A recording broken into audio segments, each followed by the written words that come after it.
2020 Gallery Night. I'm Denise Jess, the Executive Director of the Wisconsin Council of the Blind and Visually Impaired, and I am so delighted to welcome you as you're getting yourself settled on the couch with the beverage of your choice and maybe some yummy dinner. We're going to kick our night off by hearing some awesome music from local Madison musician, songwriter, singer, Ken Longquist. So Ken, get us settled in for the evening. All right, Denise. I hope that everything is working. We're a little rushed with our sound check. You hearing the guitar? All right, it's all good then.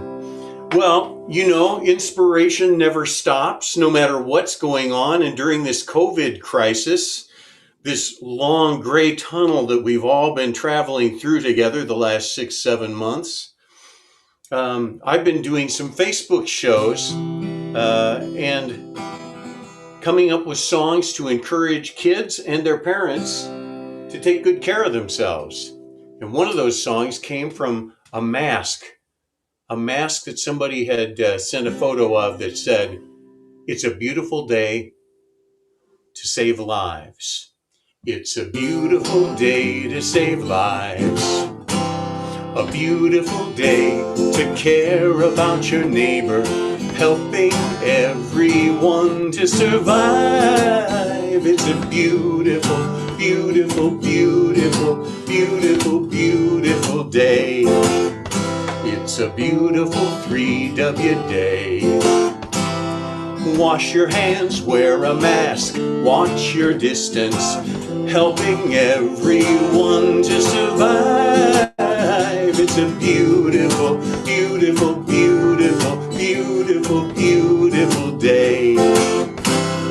Because we're all patriotic, not stubborn, selfish, or idiotic. And we know it's no big sacrifice. It's really just being nice. It's a beautiful, be thoughtful day. Not just for yourself, but for the world around you. Do what you can on your way. You can make it a beautiful, beautiful, beautiful, beautiful, beautiful, beautiful day. A beautiful, beautiful 3W, beautiful, beautiful, be thoughtful day. Those are words, literally, to live by these days. Well, we're in a wonderful season. It's October the 2nd. It's apple picking time, red, green, and yellow. Apple picking time, call Farmer John. Apple picking time, load up the flatbed. Apple picking time for a song.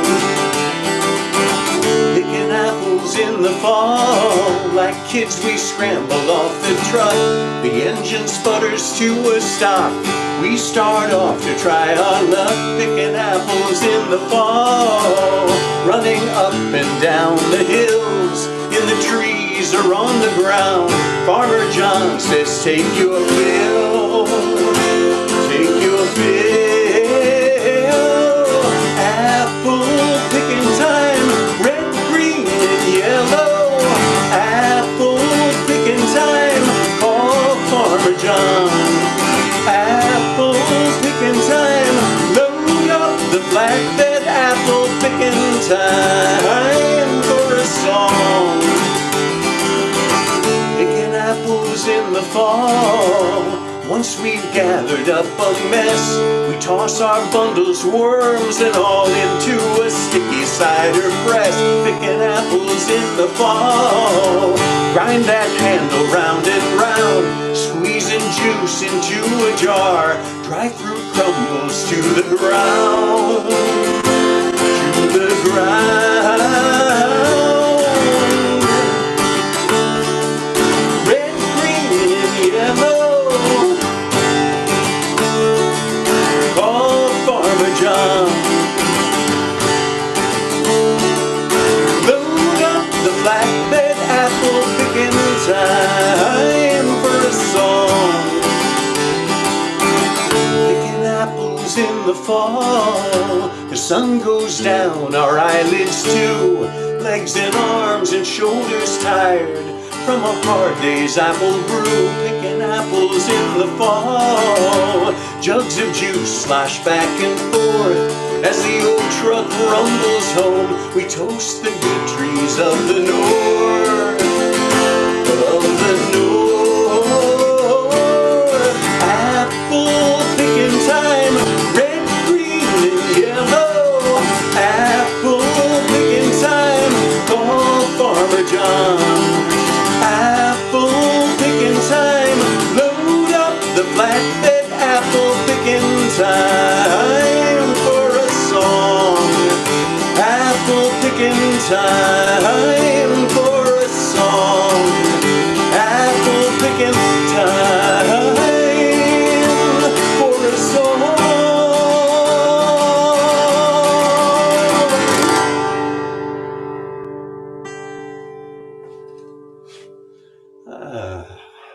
Well, it's good to be back in the autumn season.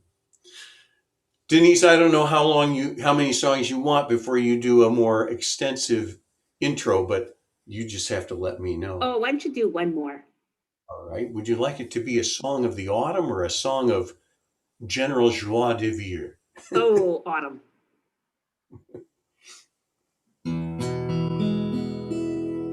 Well, this is a song that was inspired by recent events.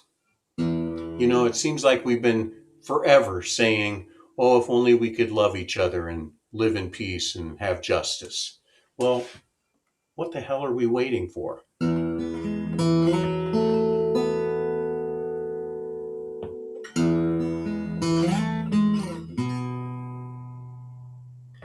Wake up to a world of love. Wake up to a world of love. See what we've been dreaming of. Wake up to a world of love. Here we are together, knowing we've waited long enough. The dream we've dreamed forever, shining like the stars above, giving us all a gentle shove to wake up to a world, wake up to a world, wake up to a world of love.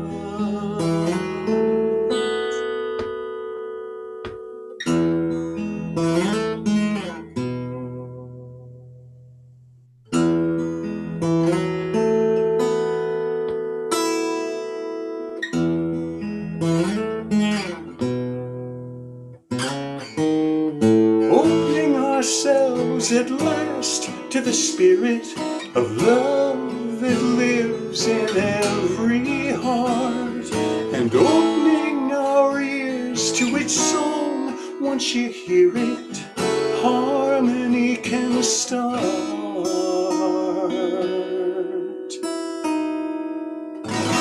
It's inside you. Let it guide you and wake up to a world of love. Wake up to a world of love. See what we've been dreaming of. Wake up to a world of love. Here we are together, knowing we're finally strong enough. The dream we've dreamed forever is giving us all a gentle shove to wake up to a world of love. Wake up to a world, wake up to a world, wake up to a world of love.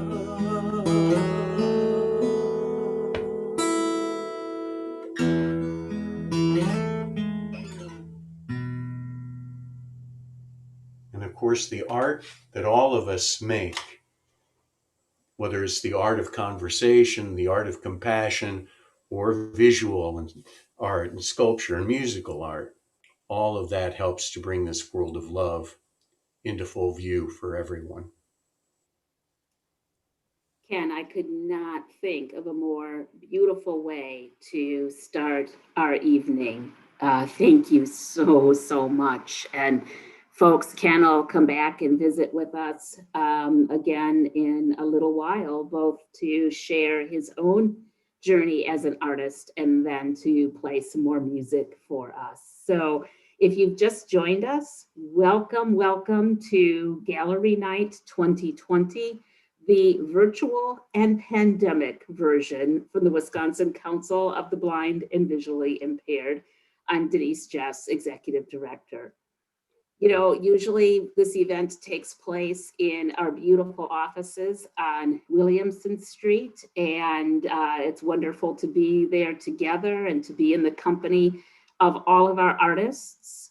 And this year, you know, we find ourselves on a virtual platform, and there's gifts in that as well. You know, we usually can embrace the folks who are able to come to our office. This platform allows us to be in living rooms literally across the country. And for folks who, because transportation or other barriers might be there, aren't able to join us face to face, can now join us tonight. And so that fills my heart with a lot of, with a lot of excitement to share this evening with you all. The mission of the council is statewide, and it's to promote the dignity and empowerment of the people of Wisconsin who live with blindness or visual impairment. And we do that through systems advocacy, vision services, and education. And Gallery Night is one of our events that, for me anyway, and I think other staff and board would agree, and artists as well, is so powerful because it connects these incredibly talented artists with a wider community. And it helps to open hearts and minds to the experiences that we live with as people who are blind and visually impaired. Tonight, you're going to meet 14 visual artists, and you've gotten a chance to meet Ken a little bit already.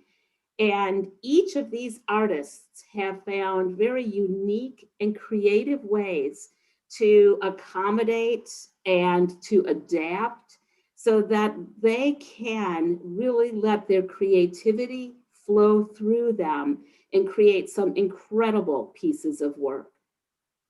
Creativity is so vital for us as human beings. You know, we need it to thrive, to either create ourselves or to benefit from someone else's creativity because it builds resilience in us and perseverance and flexibility. And those are certainly things that we all need these days, probably more than ever before. So before I introduce you to the artists, I am just absolutely delighted to welcome Lori Werbekis, the Council's Fund Development Director, to the screen to talk to you a little bit about our sponsor for this evening. Thank you, Denise. The Council is so grateful to SVA, Certified Public Accountants, for their financial sponsorship of tonight's Gallery Night. So thank you to SVA for supporting the Council's efforts to showcase the talent of these 14 Wisconsin artists whom you will meet in just a few minutes. So enjoy the evening. Thanks, Lori, and thanks to SVA. So it's time to meet these artists. We've certainly hyped them up and they will not disappoint. So our 14 artists herald from all over the state, which is awesome. We have such a beautiful state, and then for many of these artists, the nature of our state inspires their work. Our youngest artist is 14 years old, and our senior artist is 90 years old. So just a span of age and ways that they represent themselves. So over the next little while, you're going to get a chance to meet each artist. They were videoed over the last couple of weeks, and they will tell their story and will share a piece of their art as well. And as is appropriate throughout the video, we'll also have audio descriptions so that the video is accessible to all of our viewers tonight. So please sit back and enjoy hearing how each of these artists is inspired to create the work that they do.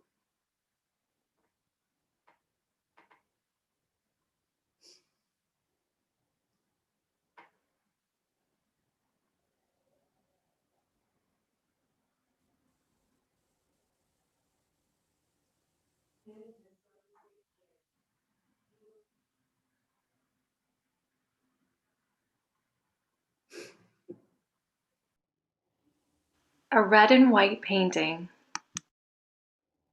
I'm Julie Chumas. I have two pieces in the show.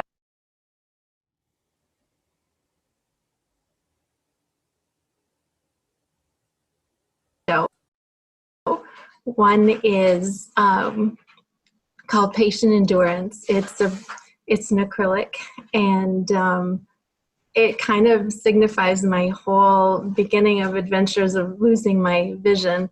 It's a darker piece, and it's abstract, but it is very much a landscape of sorts where I'm standing on the edge of this whole new adventure of not being able to see, and the sun is setting and it's getting dark and there's not much light and there's no visible line on the horizon. So I'm feeling like very uncertain, very unsure, very scared.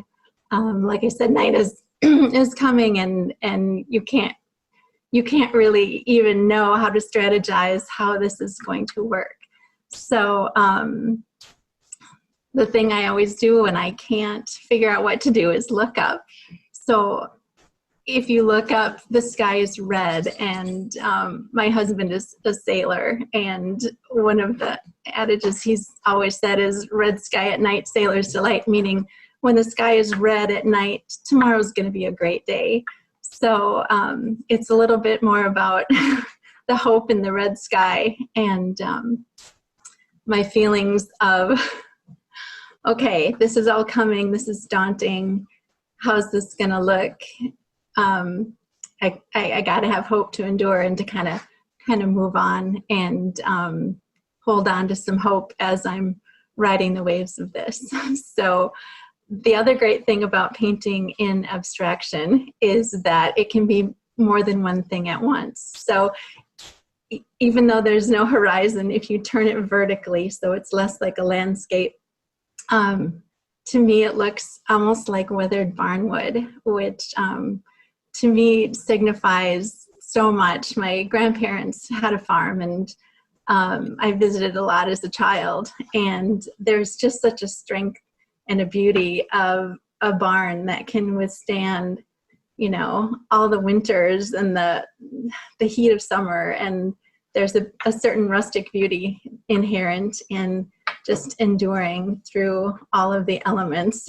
So when I was in college taking art classes, I did a lot of my art in realism, you know, looking at things and copying what I saw. And that has changed a lot for me now, you know, not being able to see very well.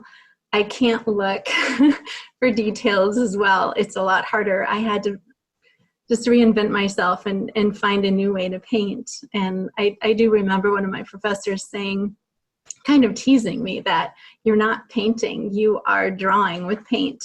And I thought about that a lot. And now I think what shows up on the canvas isn't just painting, isn't just a picture of my observation, but it's more my heart that makes it to the canvas, more of that raw emotion, that raw feeling. So in a way, losing my vision has been a gift, really, to bring a whole new depth to what I put on the canvas.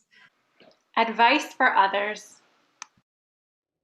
when you lose your vision or are starting to lose it, and you're able to make this beautiful art, and you can more easily grapple with the emotions, you wonder, you realize what a gift it can be to lose your vision, and maybe it's in the darkness that we really learn how to see, and to see not with our eyes but with our heart.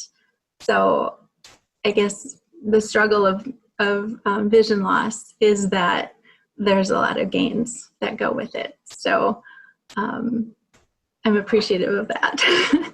I wouldn't have thought of it earlier on. I thought, this is art, this is what it is. It's drawing what you see and it's making a pretty picture, where now my perspective is, oh, it's all about what's in your heart getting on the canvas. I am Julie Chumas, and I come from Eau Claire, Wisconsin. Mountains and green sky. Deborah Claire. I'm in Madison, Wisconsin. And the medium that I've been using quite a bit lately is acrylic painting. I use it on paper, and I've got some canvas now and some fabric. So a little bit about my impairments. I have vision loss. It came on gradually when I was in childhood, and it was diagnosed at 16. Retinitis pigmentosa, fancy way of saying retina scar tissue. So it meant I have central vision loss. So I really loved art. I was influenced by my mother, who was very artistic. So it was in my house, and the materials were there, and I watched her painting, and photography that my dad did. And so it was just around us, a lot of creativity. So I picked up on that, and I started having an interest in art when I was in high school. And I found, in spite of diminished vision, that I had pretty good ability to render. So very detailed drawings, and I love doing sketches of famous people, faces, which can be pretty tough to do. Played with oils and watercolors and so forth. Kept doing it. As I went into college, I took some courses there, and I got to do some sculpture, fabric art, quite a wide variety of it. But my vision was continuing to deteriorate. So my ability to render in a more accurate way was diminishing over time. So then I got a professional job, and there was just no time or energy for art. But now that I've been retired for 7 years, I wanted to bring that back up and start playing with it again. So what I'm finding is, whereas I would use my vision to copy things in the world, I'm not able to do that anymore. So intriguingly, my art has actually become more authentic, because I'm having to do it in a more tactile way. So just grabbing up blobs of color, putting that on the screen, on a fabric screen or on paper. And it's become a much more physical process. I'm using more palette knives to just move the paint around. I use fingers. I'm dribbling things on there. So it's a much more experiential process, rather than just taking a brush and trying to render something that looks like something else. So in a way, it's also given me quite a bit of freedom. I can just play with it and smush colors together, and I tend to work in pretty vivid colors because that's what I can see. I think I enjoy my art more now.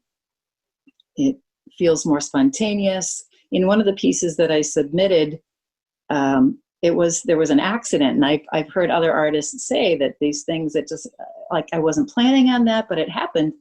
On my palette, which is ceramic, I had a large blob of gold paint. It was in sort of a swirl, and I didn't get it cleaned up right away, so it just hardened. I thought, oh, I'm never going to get that off. Well, I took a palette and I scraped it up, and when it lifted up, it was this really interesting sort of spike with a flare of this gold paint. I thought, I could use this. Like, it's maybe 1/4 of an inch thick, but I could use this in my painting. So I ended up putting it smack in the middle of the painting that I had already started, glued it down, And then it just gave this interesting dimensional quality. So like, okay, let's just use everything, whatever comes forward. So that's part of the process. It doesn't matter what your limits are. You can figure out a way to make shapes and color and movement and just enjoy the process. That it doesn't matter if you can make something that, you know, conventional culture would say, okay, this is good art, or, you know, that it just go wild. Don't be limited or suppressed by any of those shoulds about what art is like. Just find a way, let the inner spirit, the creativity come forward and lead that process, rather than intellectually saying it ought to be this or it ought to be that. Coleus, Ellen Connor, Oregon.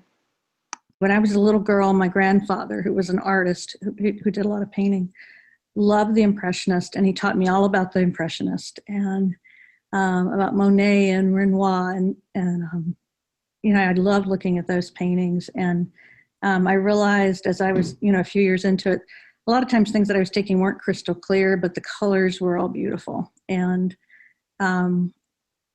maybe, you know, in some ways, maybe my vision's kind of more like an Impressionist view of the world. You know, that's what I'm seeing. I'm not seeing the, you know, the sharp, crisp pictures that someone else who has normal vision sees. But the world's still really beautiful from an Impressionist view of it.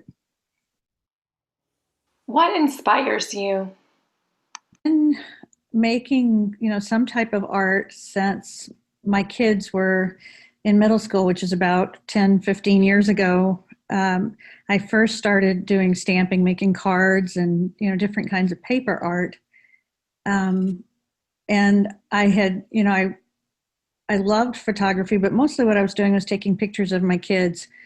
And then when my vision started getting worse, I couldn't see the birds that were at our back bird feeder. So I started using a camera to with a zoom lens to take pictures so that I could see what they were. Because I didn't know. I couldn't tell that there was a yellow bird back there. You know, I didn't know it was a goldfinch. I thought it was brown and, you know, things like that. So that's how I got started.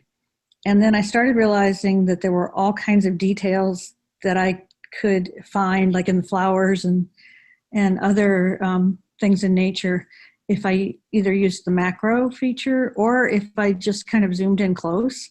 And so I was seeing all kinds of things that I can't actually see when I look at the flower. I'd, you know, put them on my computer and pull them up and then, you know, discover all the, you know, the beautiful inside of a tulip, or, you know, like the Fibonacci sequence that you have inside the center of a daisy. And that really got me interested. I joined an amateur photography group and learned about doing macros and a little bit about composition. So then I started doing it for fun and sometimes giving some of my photographs to family members or people that I worked with. So it lets me see things that I can't really see when I'm just looking at them with my glasses. As my vision's progressed a little bit, I've put a lot of my flowers up on the deck so that I can see them, because I can't see them now if they're out in the yard. And that's given me lots of opportunities when I have a break to go outside and take pictures of the flowers that are right there on the deck, or trying to get the hummingbirds. I need to get a better camera so that I can get the hummingbirds. Tell us about your process. Sometimes I decide, you know, the flowers really look great on the deck, and I'm going to go out and take pictures of the salvia that I have there for the hummingbirds, or the lantana, just because I like the way that it looks. One of the pictures that I have in the gallery, I looked out on the deck, and this pot of bulbs that I had planted, that was a gift from my sister, had bloomed, and the blooms were really beautiful, and it was early in the morning, and there was a lot of dew. And I could see some of the dew. I couldn't see that it was all over, but I could see some of that, and that really struck me. So sometimes it's deliberate. I've also, especially this year, on the weekends, taken to deciding, okay, we're going to go to a state park or a county park, and have no idea what I'm going to see. But we've kind of done it, you know, starting at the beginning of spring and then going through summer. And I've been using some wildflower guides from Wisconsin. And so I've learned about what things we might see. And then I look for those when we're in the forest. So I actually have an iPhone 11 that has just a really beautiful photography capability, and I use that for some of the photographs, and I get a lot of pixels that way and get really nice detail. I also have a Canon Sure Shot, which is a digital camera, and it will autofocus if I set where I want the focus to be, which is good because I can't focus. The vision in the eye that I use doesn't allow me to really focus things. So the Sure Shot kind of lets me do that. I have to decide the composition of the picture and then what part I want to really emphasize. And so that's what I use. I use those two. So it's not very sophisticated, but it gives me a whole lot of joy. And I like sharing it with friends. Right now, with COVID and with everything else that's going on in the world, we all need some beautiful pictures to think about, sometime in the day. We need to take some breaks. Advice for others. There are a lot of things in work and a lot of things just in the world in general right now that are difficult or that are sad. And it really gives a person perspective, to go and spend some time with something that's beautiful. And I try to document some of those beautiful things that I see with the photographs and then to share them with other people. Everybody needs a little bit of something beautiful in their day. I keep telling the kids that I see in clinic that I'm prescribing, I want them to do something happy for themselves every day. And that's a lot of what I'm trying to do with the photography. That's my happy. Smash Glass Rooster. Dryer. I am an 8th grader at Fall Creek, and I did Shattered Glass. What inspires you? What got me excited about doing artwork was I just kind of started doing it at school and I got really interested in it. What types of art have you done? So I've also painted on canvases, I also did a lion before, and then this is just actually underneath the glass I actually painted the rooster, but then we put shattered glass over top of it for more effect. Tell us about the rooster. The reason I chose to do the smashed glass was I just thought it was something different and interesting to try. I chose a rooster and then I painted underneath of it. I got the outline of it, and then I did the head, feathers, and then the body. And then when that dried, I got big glass for the feathers to more make that pop. After that, I came in and just put a ton of shattered glass all around the piece, so then it makes it more decorative. And then on the bottom of the piece, there's grass. And the way I painted that was I took it and I put green paint, and before I put the paint on, I put tape on it, so then if I went over it a little bit, I could take the tape off and have to worry about it. When you complete the piece, you have to use a certain type of glue called resin. I thought that was interesting. Just a really thick glue that covers it and makes it feel like just the whole canvas feels like glass or smooth. So then you have to glue everything down, everything just gets glued on all at the end. I thought doing smash glass was just something going past boundaries more, it's different. Green and Gold Abstract Painting. Okay, I'm Rosemarie Fortney. I'm from Milwaukee, Wisconsin, and I'm an artist who uses a couple different mediums, fluid acrylics, alcohol inks. Alcohol inks are really intense pigments, and there's also a mixative, which interacts with the inks and makes the pigments blend in very special ways. And in addition to just that chemical interaction between the alcohol ink and the mixative, There's also the tilting and the tipping of the smooth surface, which is such a part of this. I mean, if you did this on canvas rather than Yupo, you wouldn't get the movement and the freedom and the woo surprise of the blending.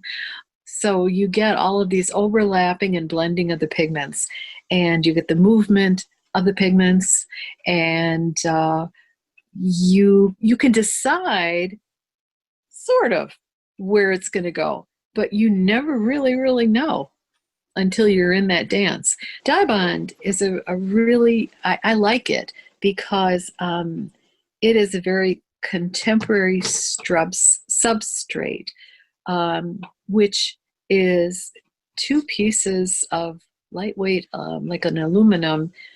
They're those two sheets, but they're bonded in the middle with like a thermoplastic kind of a foamish core, just a slight little core there. And then my pieces have standoffs on the corners, which are these cylinders that kind of poke through in the front and they go toward the back. So it gives it the dimension from being away from the wall, even though it's not like a thick canvas. And the dye bond itself, being metal, is very slippery and smooth, and it's just perfect. How did you get started? When I was really young, I was drawing, and I was getting commission as a teenager also for having pieces requested, like sketching and portraits. What inspires you? The pieces that I create a lot of times are just inspirational from within. I maybe don't even have a plan of what it's going to be, but once I begin engaging in the fluid movement of alcohol inks on a very smooth substrate, I become engaged in a dance, and it's just a beautiful, all-encompassing feeling. And then as you begin to see it take twists and turns, and it's very, psychological and emotionally, created also. And then like with Vortex, that was just a really powerful piece. And it's like there is a place that we need to enter in order to gain the peace and calm within this vortex. And so that's where that piece was going. Why do you create art? It's personally so fulfilling. It's an expression that frees up a spiritual part of me, and to see it or to feel it texture-wise in some form, it expresses parts of me. I've always wanted to communicate with other people and share with other people. So I think this is one of the greatest ways of doing it. How does your vision impact your art? I'm trying to make the use of what vision I have left, and it's decreasing more and more. My right eye is really, it's very distorted right now, so I have just a portion of my left. But what I want them to do is be drawn in by seeing it and then internalizing it with, how does that affect me? Am I a part of this work? Am I a part of this conversation? And if I am, what should I maybe do as a result of reflecting on this piece of art? Tell us about Dripping Ferns. This one reflects a lot with my internal kind of still fear of going into the real darkness and depth of total blindness. And so I can just see shadows of these, ferns that are just dripping down, and they kind of lead on into a forward perspective. And I don't know where it's leading me in the dark. Advice for others. Over your personal life, your vision may very well change. And you actually are the instrument and the medium of your art. So don't be afraid to You know, if you need brightness in your work, express it, explode it. If you want to feature texture, go for it, because a lot of art that is felt internally can be beautifully transmitted into tactile works that can be shared with other people. So just think of it as you're such a piece of creation yourself. So, you know, it's got to be reflected in your life work. Palm trees. I'm Allison Fortney. I live in Milwaukee, Wisconsin, and I'm a photographer. I actually started taking classes when I was in college. I took a film photography class, and while I didn't get the chance to actually, develop the film, I was able to use a film camera, and it was a single lens reflex camera.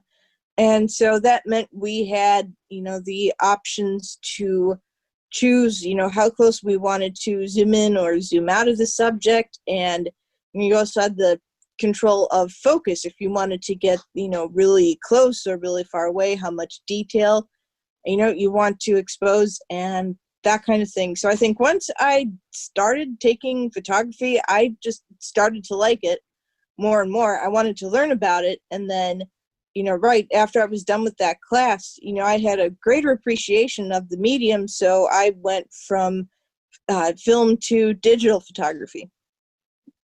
What equipment do you use?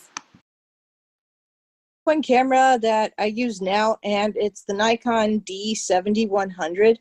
I know it's a couple models outdated. I'm not sure which one they're at now, but it still works great. What inspires you? My motivation, well, I don't know. Part of it is I enjoy nature. I like to be in nature.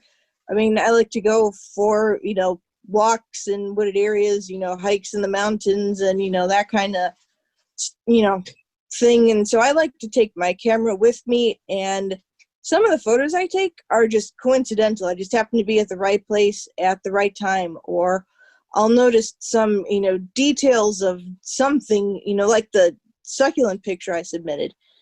Some people don't necessarily, go that close. They don't necessarily look at that. And so that's why I like to get my photography printed. It's from a different perspective. What's your favorite piece in the show? I think my favorite out of the ones that were chosen is the butterfly. And that's because I was at a botanic garden one day, and I am a butterfly stalker. So if I happen to see one, I'll have my camera at the ready, and I'll keep following it and wait for it to land on a flower, and then, of course, take the picture of it. And so that's how I was able to get that photo. I just kept following the butterfly, close by. I waited for it to land on that white flower, and then, you only have like half a second, if not even that, just to quick capture that photo before, it goes to fly off wherever it's going.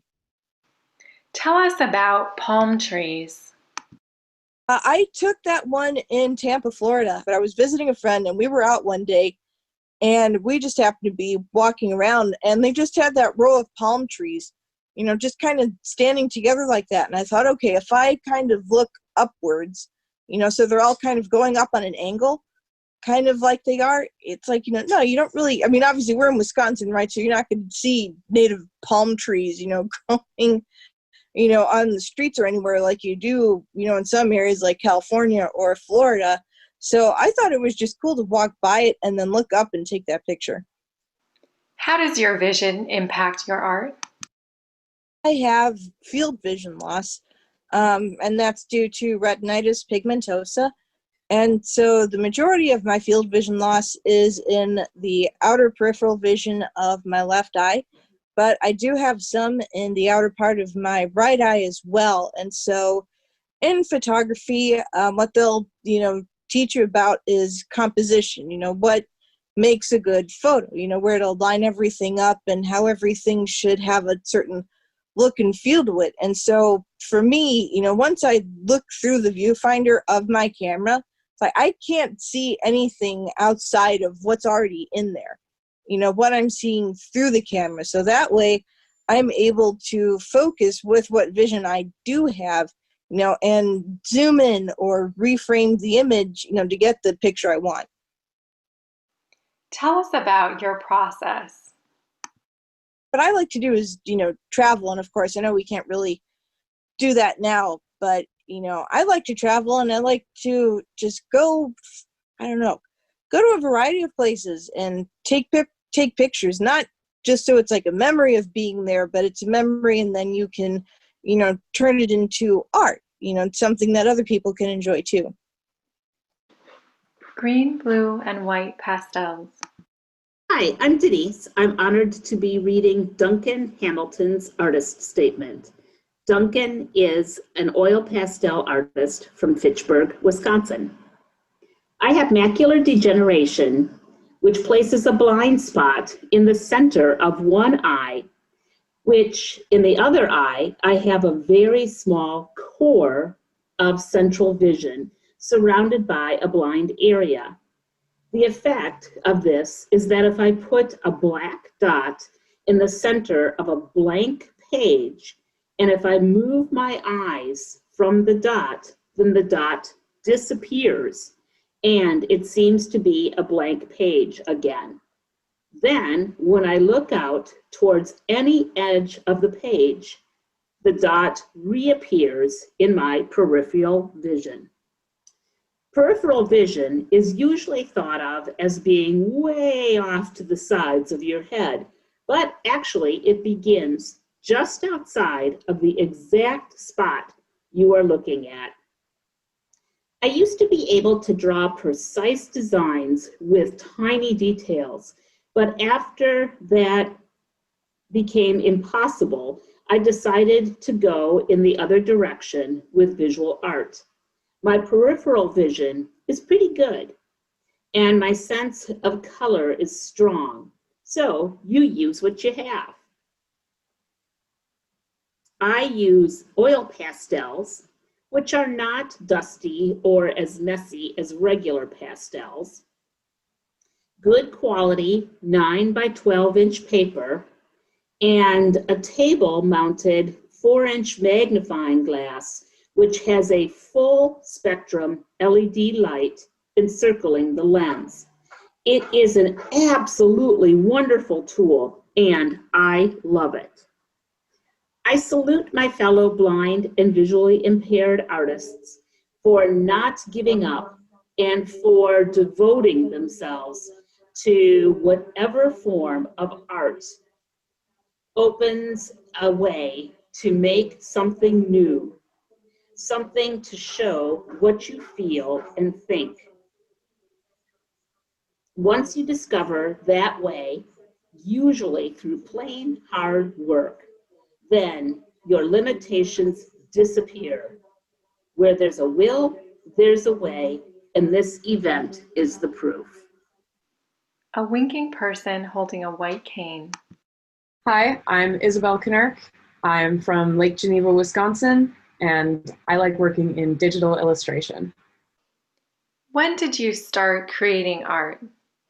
I've been drawing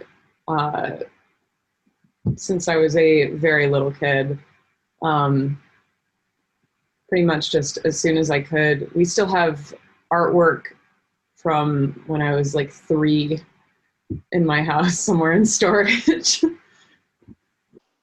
Education and inspiration.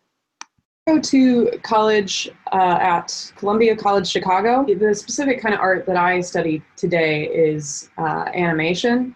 I grew up watching a lot of cartoons, a lot of animated movies, and art for a while. Like some of the things that really pushed me into improving my art and trying to make it look good rather than just doodling for fun was I wanted to draw the characters that I saw on screen. And that carried over into me wanting to pursue animation. How does your vision impact your art? My vision impacts my art in an interesting way, specifically with animation. one of your goals is to make your focus as readable as possible. So in animating a character, you want to have very exaggerated expressions to make sure that they are clearly readable on screen. The same thing with poses. You want to have strong silhouettes in an animation. So this is all very basic stuff, and it's all with the focus of making it very easy to see, which is fun for me because I know that if I can see it, then it's definitely easy to see. But my favorite way that it impacts my artwork is with character design, because with character design, to have a strong foundation, you want to have a very good silhouette for your character. You want to have good basic shapes, a very identifiable figure. So think of like Mickey Mouse has a very identifiable silhouette. You see 3 circles next to each other in the right configuration, and you're like, oh, that's Mickey Mouse. And so my vision, which prevents me from seeing details very easily, allows me to focus more on the basic shapes that make up a character and making sure I get a strong silhouette. But the other way that my vision impacts my art is it impacts the kind of art that I want to create. One of the reasons I went into animation was to create better representation in animated film and TV, because that's the medium that I like, but I don't really see a lot of myself in animated works. So I wanted to provide better representation for disabled people and for other marginalized groups. Tell us about your process. My favorite part of the animation pipeline is the character design and modeling. So that's what most of my pieces for this gallery night were. They were character concept paintings. One of them I actually did for a character design class last year. That's the superhero with the cane. So I had to design that character and then create a 3D model that I could animate of it. That character specifically spawned from my frustration with representation of blind people in TV and film. I remember I saw a little bit of Daredevil and I was like, no, that's not it. And I thought I can do better. And so I made a blind superhero. What's your dream job? Dream career path is probably the same as any other animation student. I'd really like to work for a big name animation studio out in California. Ideally doing character design and modeling, but I also really enjoy doing storyboarding. So definitely animating for film or TV. Fall colors at a lake. Hi, this is Denise, and I'm honored to be reading for Donna Miller. Painting has been a hobby of mine for all my life. I'm 90 now. I use a video magnifier and a monocular to continue to paint as my vision changes. I have created about 70 paintings throughout my lifetime, and I try to do at least 5 new pieces each year. I want to encourage the amateur artist. If you have a talent, you should pursue it. On October 10th, I will head to the Green Lake Convention Center for an outdoor art class nestled on 54 wooded acres in the Fox Valley. I have been traveling to Dora County's Borklandon near Bailey's Harbor twice a year for several decades. Although Borklandon is closed due to COVID-19, the same teacher will teach the plein air class on the shores of Green Lake. I don't have a favorite type of painting. I love it all. I like to paint outdoors because of the good lighting for my low vision. 2 ceramic green frogs. Hi there, I'm Jeannie Nylander. I am from La Crosse, Wisconsin, and I love to work on art pieces, and I like to work in the medium of clay. What inspires you? For me, growing up with art, it got me through everything. It got me through, hard times and schooling and just about everything. I'm glad that I got to experiment with so many different mediums. That started when I was very young. I was into drawing and doing sketching. I started with just pencil drawings at first, and then I went to pastels, and then I went to crayopods, and then I went to watercolor, and then I went up to acrylics painting, and then oil painting, and then I found clay. Definitely like clay now because I can work with the clay with my hands. It's helping with my process of trying to see with my fingertips, and which isn't very easy at first, going from fully sighted to nothing. How does your vision impact your art? As I started to lose my sight, it was really important for me to be honest with my artwork. One of the last ones that I had done was I had wanted to show something with Braille because I had to come to realization that things were changing, and I needed a new way of describing things. And I started to try to learn Braille back then, which that was a little difficult because I still had some eyesight, and I wanted to cheat and look at the Braille books. Anyways, in the picture, in the painting, I painted somebody reading Braille outside one of my favorite spots in La Crosse. There's a coffee shop called Jules, and it's one of the artists hang out in La Crosse. And I would go and I would sit and sketch there. And I did a couple, I'd say like three, 4 paintings of just that scene. But then the biggest painting I did was acrylic, and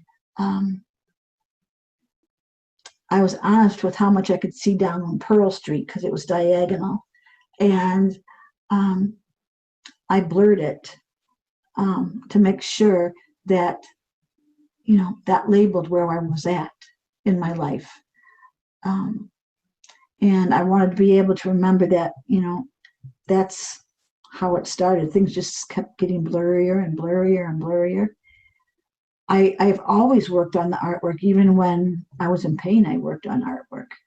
I remember right after having my eyes removed, I had to work on artwork because I truly believe that an artist has a creative streak in them that doesn't ever go away. It went with me. My art went with me through all the growing pains, I guess, the physical pains too. Tell us about the frogs. But these 2 frogs,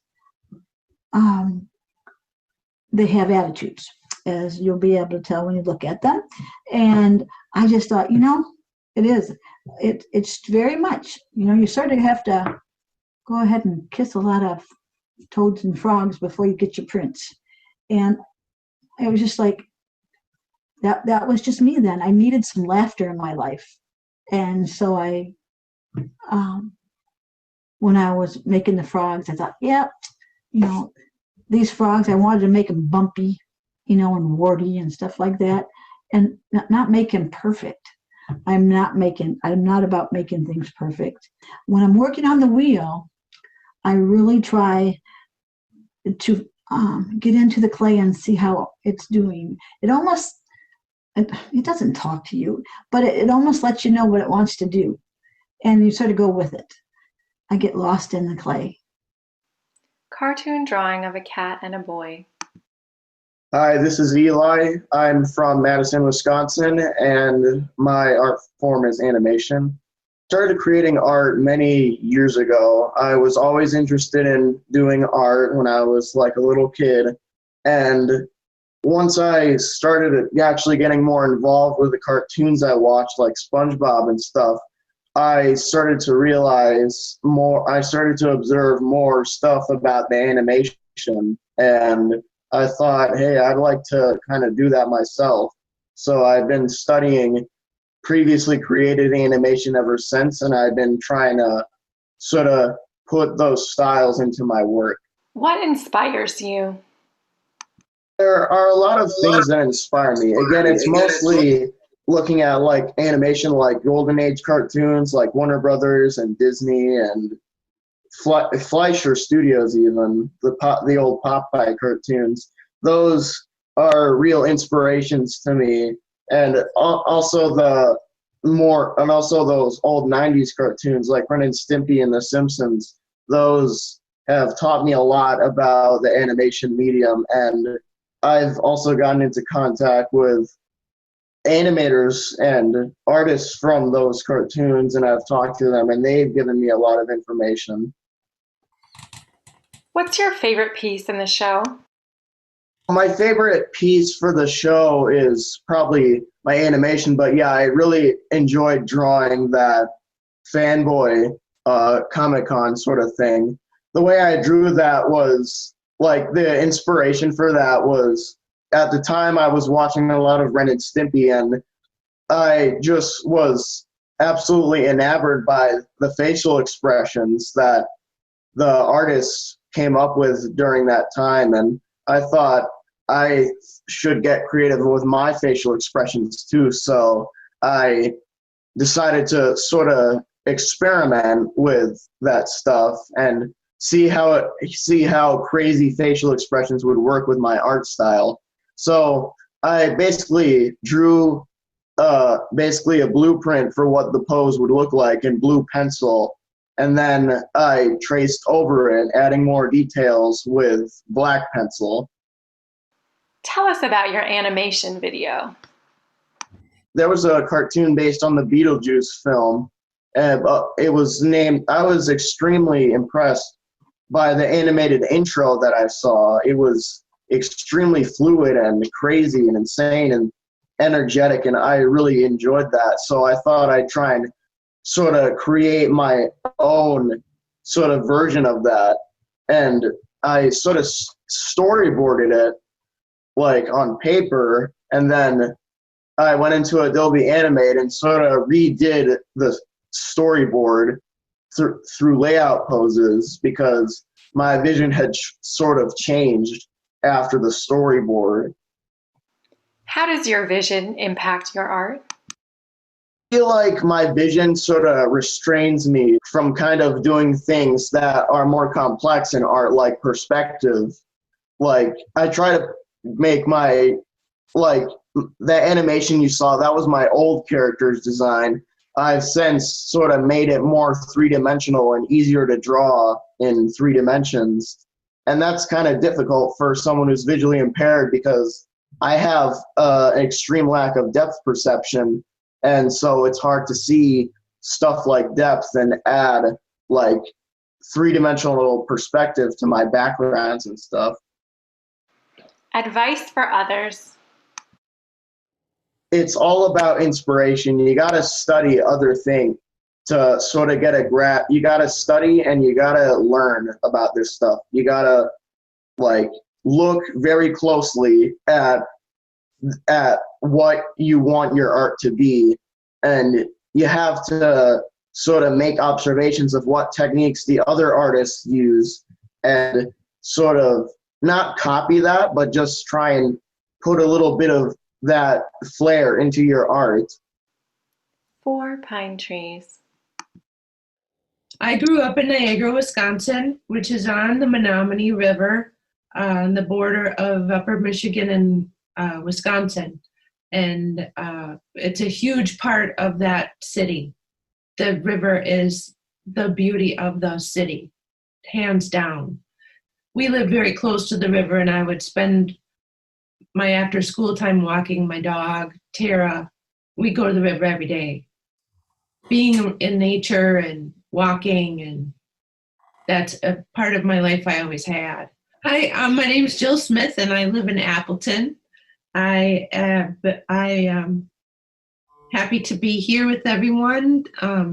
Thank you for putting up my art on the virtual show. I'm kind of excited. Hannah wants to know how I came to make art and how I came to make the art that I have in the show. So I'll just tell you a little story. I went to school for art when I was young at Oshkosh, and I loved it. And I kind of lived my life and worked other jobs and did art through restoration, met a lot of beautiful people, and continued my work in other ways, went back to school, and then became a nurse. And then in 2015, I was diagnosed with retinitis pigmentosa. Excuse me. And that was kind of a surprise, but I guess that it wasn't. It's in my family. It's a dominant gene. My dad had it. My grandpa had it. My great-grandma had it. And I got tested when I was in my 20s. And the specialist in Madison said, well, I don't know what you have, but you don't have that, so don't worry about it. So in one day, I had to stop driving a car and stop being a nurse, which was pretty. I had to decide what I wanted to do. And I just said, well, if this is going, then I want to go back into my drawing and see what I can see with that. So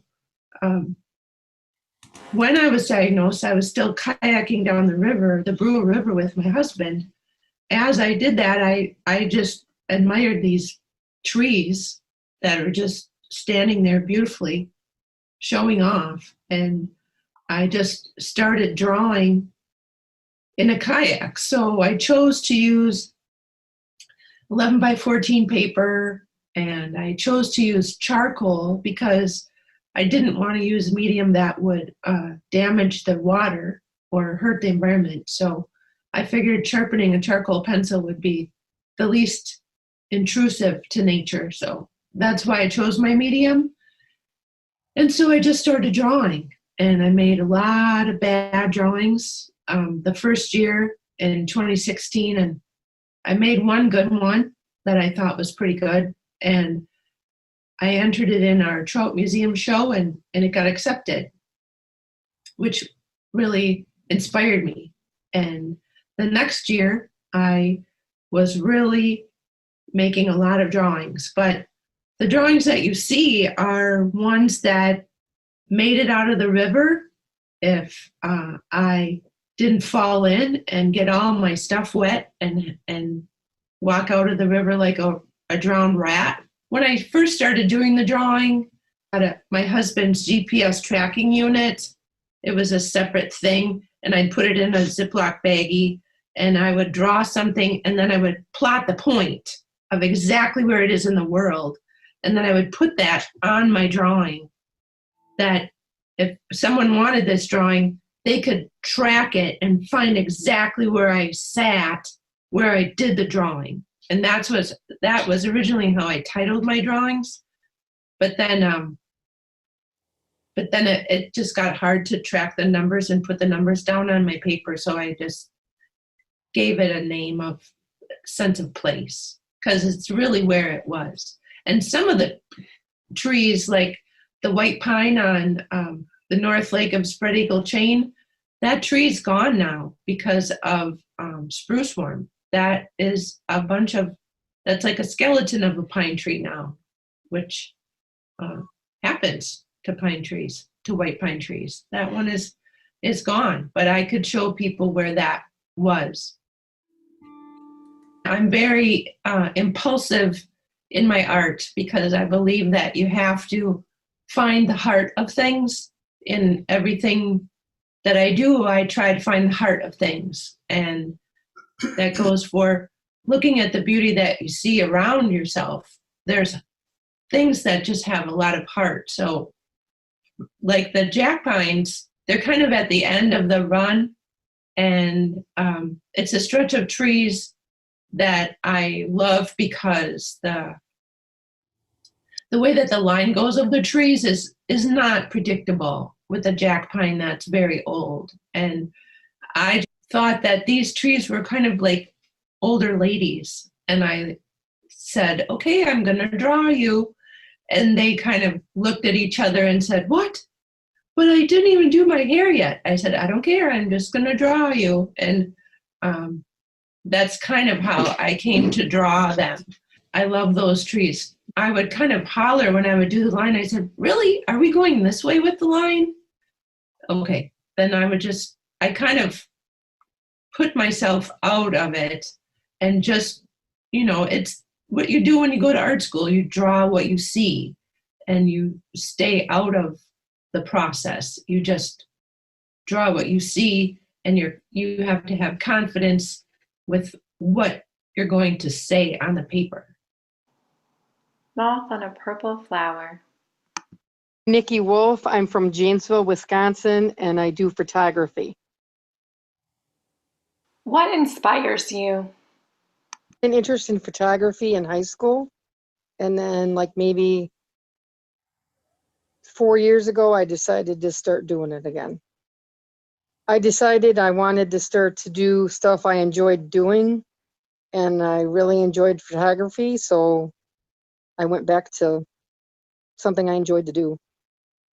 I do a lot of flowers, just because they're not, other than the wind, they don't move on me. So I do a lot of nature. I enjoy that, zooming in, getting all the bright colors, or finding bees or butterflies. I enjoy all that. When I see bees in that, I try to be real still and try to snap real quick. Butterflies, when I notice them, I'll try to stand real still and just shoot a whole bunch and hope some turn out. That's the one I have in today. I took like 50 shots or more. Tell us about your process. I use a Nikon Cool Pixel, which I don't have a lot of lenses. I just can go into macro. So I don't have to carry a lot of lenses with me. And I just zoom in and shoot maybe 50 pictures, and I get maybe 2 or 3 that are really good. A lot of times I take my camera out when I'm out walking, and if people have flowers in their yards, if I can zoom in, I zoom in, and if not, I'll take a few steps in their yard. People have come home on me, and I'll leave quick so they don't have to question me, but I just walk around, see a flower, and I stop and take a picture, and I'll come home and put it on my computer so I can blow it up bigger, and I just pick from there. How does your vision impact your art? Sometimes I don't notice things till I get home and make my pictures bigger, and then I'll realize that I got a really good shot, or there was a bug on something that I didn't see, and then I blew it up and I saw it. The flower one, the pastel colored one, I didn't realize that had so many colors in it. And it took me a while to find the picture, because I'm like, I have 3 or 4 of that flower, and they all got different colors. So I just zoomed in to have all the bright colors. I want people to realize that just because you have a vision problem, there's a lot of stuff people can do. And a lot of times, just because I don't see the pictures right away, you can zoom in and make them big, and then you can see them. And I surprise some people because they're like, they like my pictures, and they're surprised that all the stuff I capture, that they're as good as they are with me having my vision problem. So I just like to enjoy them and share them with people. Advice for others. I would say if it's something you really enjoy, do it. Just go for it and let people know what you can do. You know, there's a lot of sadness and hard stuff in life, and you have to find things that you enjoy. And if you enjoy doing photography or art or drawing, whatever you like, go for it.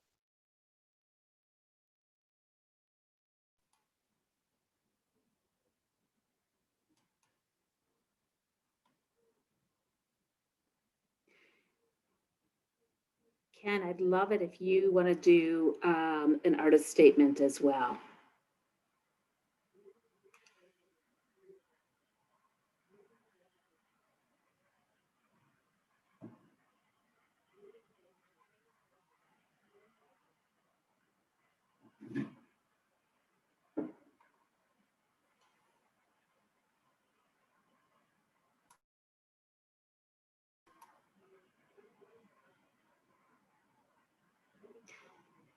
Folks, can you hear me?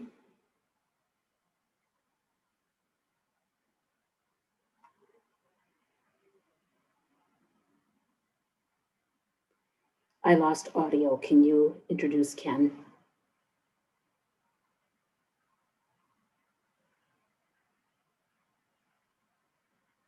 Okay, I think I'm almost there. Let's see. You're back and you're good. Okay, here we go. All right. Well, thank you, Denise. I heard you. The screen was just giving me these little tiny messages. Little tiny messages. Oh, good. I'm glad you could hear me. So here's a quick artist statement. First of all, I just want to say I found all of the artist statements this evening really inspirational, and they really resonated. Many of them resonated deeply with me. All of them really. Um, when it comes to inspiration, for me, when I was very little, 4 years old or so, like almost all 4 year olds, I suppose, I I was really, really in love with drawing. And I continue to be to this day. I've painted and I draw and I've always loved the visual arts. And I've done a little bit of clay sculpturing. But I also fell in love when I was 6 years old with this band that came over from England, the Beatles. And I thought that would be cool to make music. And so I've been involved in theater, music, and visual arts my whole life. And for me, inspiration really truly comes from just having my antenna up and open all the time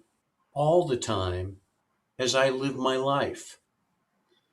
Music for me has always been, or songwriting anyway, has been a form of communication. Um, Sometimes you write songs just for the feeling of them, the joy, and that's fine. Sometimes, though, you combine words with the joyful music, words that are meant to convey a message. And as a student at the University of Wisconsin, I studied communication arts public address. I've always loved words and poetry and musical song lyrics. And it became my passion as a songwriter to try to communicate. Um, if I was if somebody said to me, hey, why don't you write a message to people about not smoking? I'd think, well, how could I do that and make it fun? Never smoke tobacco, bacco, bacco. Such a choice is wacko, wacko, wacko. There may be no turning backo, bacco. Big mistake, king size. Turned into an 8-verse song. I think anything that's going on in your life, whether it's something that hurts you or makes you smile or that concerns you, certainly the environment and nature has always been a passion of mine. I've traveled very widely under the moniker Minstrel for the Environment. Not my choice, the choice of the organization that put me on the road doing that. But I wrote thousands of songs about nature and trees and water quality. Inspiration can come from anything. And as I mentioned at the top of our program tonight, doing these weekday morning shows that I do on Facebook Live for children learning at home or teachers who are strapped for ways to communicate with kids these days has spawned lots of songs. I'll give you an example of one. I try to think of ways that I can convey a message in a way that makes it more understandable. Here's the whole mask wearing, washing your hands, keeping your distance idea. What do for Halloween? You put a mask on. How do we beat COVID-19? You put a mask on. It's like trick or treat without the candy. You put a mask on and always keep it handy. You don't play tricks on your neighbors. You give them the treat of healthy behavior. You can do the world a favor, putting your mask on. Well, what do? October 31st, you put a mask on. How do you beat the pandemic curse? You put a mask on. It's like trick or treat without the candy. You put a mask on and always keep it handy. You don't play tricks on your neighbors. You give them the treat of healthy behavior. You can do the world a favor, putting your mask on. How do you spell it? M. Medical advisors suggest it. A. America needs us to do it. S. Scientists say we should do it. K. Que pasa with people who aren't wearing masks? You can do the world a favor, putting your mask, your mask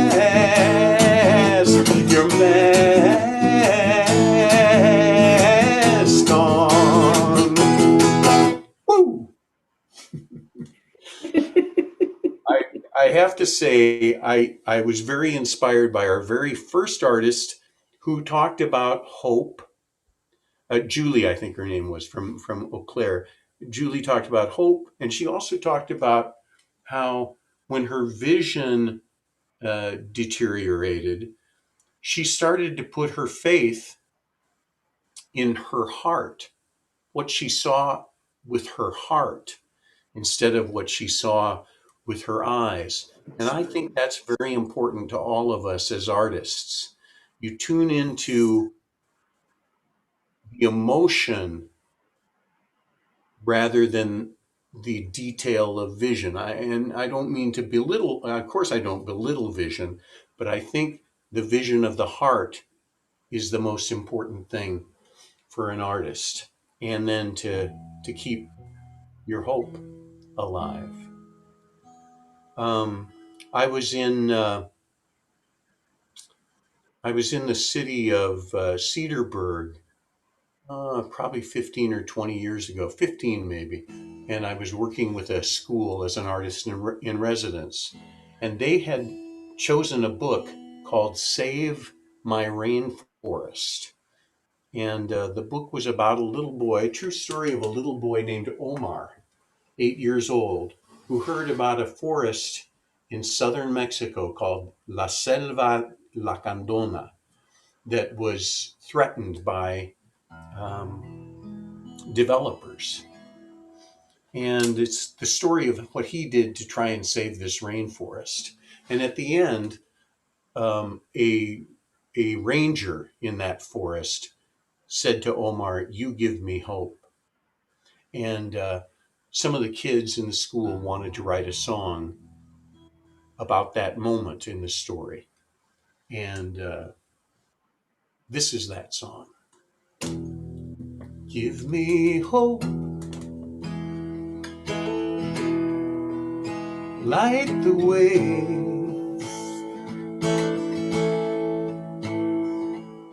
Like there's a path out of darkness we've been living in to brighter days. If you show the love we all must feel for this world to heal, give me hope. Fill the night like the compass star you are. Guide me to the morning light, where my dreams still survive, 'cause you lift my eyes.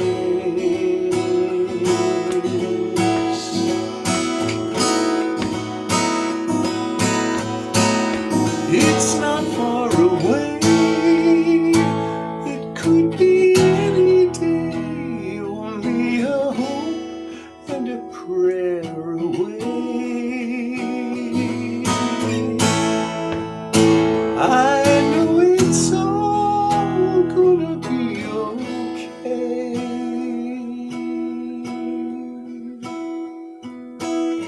Someday, give me hope, light the way. The tomorrow we've been waiting for is a heartbeat away. If we show the love we all must feel for this world to heal, give me hope.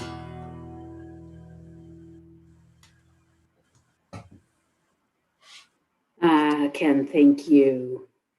I am utterly blown away and so deeply touched by each artist, your authenticity, and the power of your words. I think I speak volumes. So thank you so much for opening your hearts to all of us through your experience of your art and through sharing that.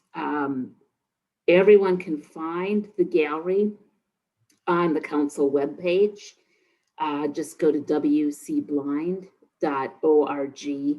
and go to our events tab and go to the gallery night page. And that each piece of art is on display for folks to see visually, and each piece is also audio described by our wonderful volunteer, Peter Kaufman, so that the gallery is fully accessible. So please take some time to visit it, Each piece is also purchasable, or many of the pieces are purchasable, so you can support the artists as well through choosing to buy their art and hang it in your home or in your office or wherever it might bring you joy.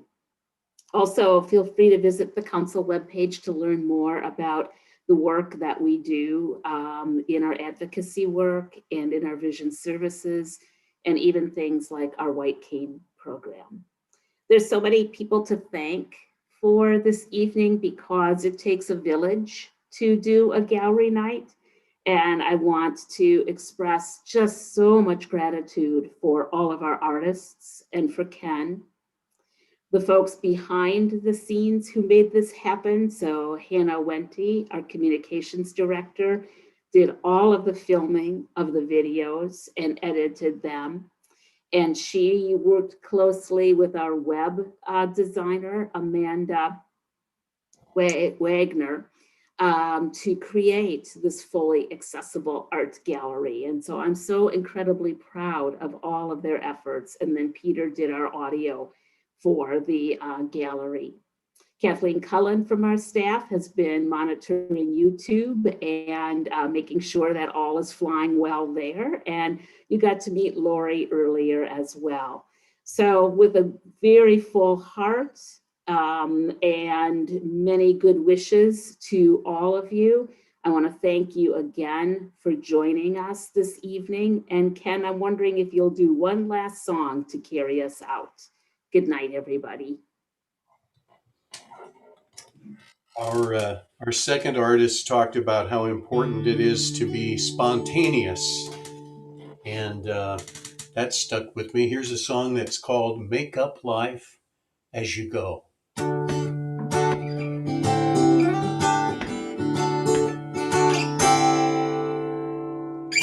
When there's no map to guide you where the highways end, take a look deep inside you, set your sights on a star, and then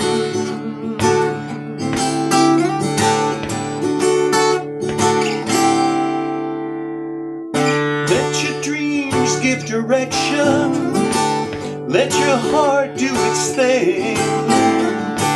You're gonna make the connection, your voice will find the right song to sing. Make up life as you go.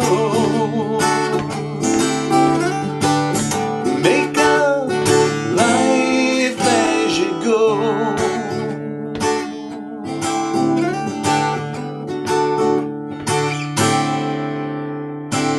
A plan's a good companion. It's good to think ahead, but when you're counting on canyons and a mountain appears instead, make up life as you go. Make up life as you go. Make up life as you go. Make up life as you go. Anything you want to do, there's nothing to it. Do it. All you really gotta do is put your heart into it. Do it. Do it. Do it.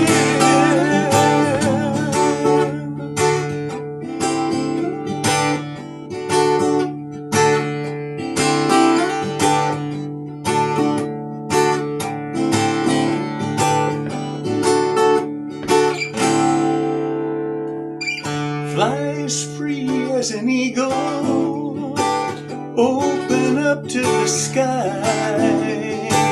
No, it isn't illegal to skip the script and improvise. Make up life as you go.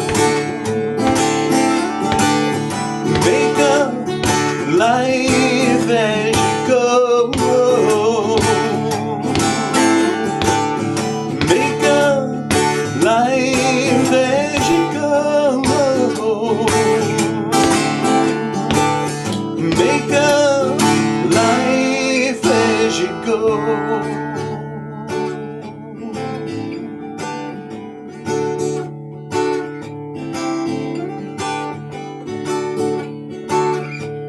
There's nothing to it.